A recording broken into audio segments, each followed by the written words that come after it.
ঘোষিত যে 31 দফা যে বিষয়টি আছে, 31 দফা কর্মসূচি, তার মধ্যে কিন্তু আমরা সকলেই জানি যে স্বাস্থ্যসেবা খাতকে কিন্তু উনি অত্যন্ত গুরুত্ব সহকারে উপস্থাপন করেছেন।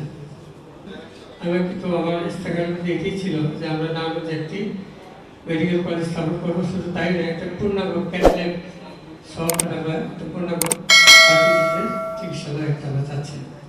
এর সাথে সাথে আমাদের শিক্ষা ব্যবস্থার অগ্রগতির জন্য একটি বিশ্ববিদ্যালয় আমাদের একটি চাহিদার অংশ রয়েছে। তা আমি একটি কথা বলতে চাই আমার সম্মুখবর্তী এবং পার্শ্ববর্তী সম্মানিত অধ্যাপকবৃন্দ এবং চিকিৎসকবৃন্দের প্রতি, যে আমি যেহেতু জনপ্রতিনিধি, আমি কিন্তু আপনাদের বিপক্ষে প্রতিপক্ষ। কারণ জনগণের কথা কিন্তু আমাকে শুনতে হয় এবং জনগণের জবাব দিতে আমাকে করতে হয়। এদের বিষয়বস্তুর সমাধানের জন্য কিন্তু আমি আপনাদের দ্বারস্থ হয়ে থাকি। আমার এখানে কিন্তু 3টি হাসপাতাল, অর্থাৎ ভিক্টোরিয়া জেলা জেনারেল হসপিটাল, কিশোরের হসপিটাল যেটা কানপুর অবস্থিত এবং বন্দরের থানা হেডকোয়ার্টার, 3টি বিষয়ে কিন্তু আমাদের জনশক্তি রয়েছে যে আমাদের সাধারণ জনগণ স্বাস্থ্যসেবা খাতে কিন্তু তারা খুব একটা সন্তুষ্ট নয়।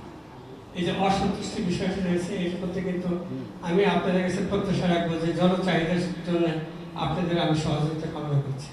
কারণ জনগণ যতক্ষণ ভালো থাকবে, আমিও ভালো থাকবো, আপনারা ভালো থাকবেন, এবং এই সম্মিলিত প্রচেষ্টার মাধ্যমে কিন্তু আমাদের জনসেবাটা সমষ্টিগতভাবে সম্পূর্ণ হয়ে থাকবে।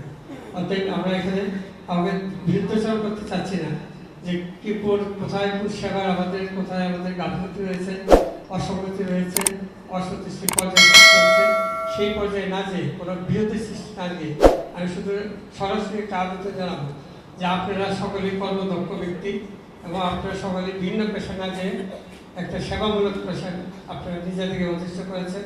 এটা এমন একটা পেশায় যেখানে আমরা অসুস্থ হয়ে পড়ি, অর্থাৎ মৃত্যু পথযাত্রী হওয়ার আগের যেই অংশটা, সেখানে আপনাদের সহায়তা আমরা কামনা করি। আমরা অত্যন্ত অসহায় বোধ করি, কিন্তু আপনাদের চিকিৎসকদের সম্বন্ধে সহযোগিতা হয়ে থাকে।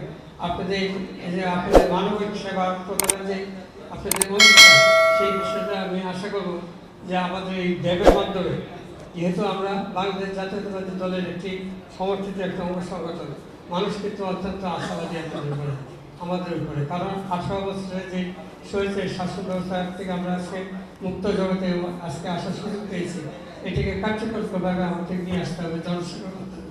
কারণ আমরা যদি সত্যিকার অর্থেই বেগম খালেদা জিয়াকে আমরা সম্মানিত করতে চাই, তাহলে ওনার রেখে যাওয়া অসমর্থ কার্যক্রমকে আমাদের এগিয়ে নিয়ে যেতে হবে, এবং তারই ধারাবাহক হিসেবে আমাদের মাঝে এই মুহূর্তে উপস্থিত রয়েছে আমাদের বাংলাদেশ জাতীয়তাবাদী মাননীয় চেয়ারম্যান এবং আমাদের দেশের মাননীয় প্রধানমন্ত্রী তারেক রহমান। ওনাকে যদি আমরা আসলে যদি অবরোধ হিসেবে পেতে চাই, আগামী দিনে ওনাকে যদি রাষ্ট্র নায়ক হিসেবে এবং রাষ্ট্র শাসনের জন্য ওনাকে যদি নেতা হিসেবে মানতে চাই, ওনার হাতকে শক্তিশালী করতে গেলে পরে জনগণের সমর্থন ছাড়া কিন্তু আমরা কোথাও যেতে পারবো না। এবং সেই জনগণের চাহিদা পূরণের মাধ্যমে কিন্তু এই চাহিদা পূরণের সেবার মাধ্যমে কিন্তু আমরা ওনাকে আমাদের এই সরকারকে এবং দেশের জনগণের সরকারে পরিণত করতে পারবো। আমরা জনগণ কিন্তু দীর্ঘদিন 18 বছর নির্যাতনের শিকার হয়ে আগামী দিনে আমরা সুখ শান্তিতে থাকতে চাই, এই প্রত্যাশা কিন্তু ওনাদের নৈতিক একটি প্রাপ্য, এটা সাংবিধানিকভাবে তাদের অধিকার। এই অধিকার পূরণের জন্য আমরা সকলে সম্মিলিতভাবে প্রচেষ্টা চালাবো। আমি